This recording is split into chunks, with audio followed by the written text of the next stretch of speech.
Welcome to Malvin King Tech. If you're finding this helpful, please subscribe for more guides. Welcome to part 3 of our WhatsApp bot series. If you've been following along, you've seen the basics in parts 1 and 2. Let me be real with you.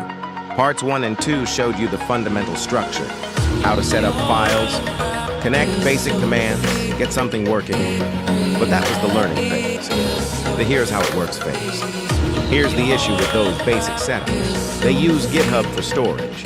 Works fine in a tutorial, but the moment real users start using your bot, GitHub hits you with rate limits. Your bot breaks, sessions disappear, users get frustrated.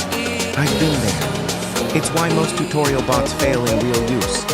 That's why I'm updating. Starting in part 4, we're switching to MongoDB, professional database storage that actually scales. No rate limits, no disappearing sessions, just a bot that works whether you have 10 users or 10,000.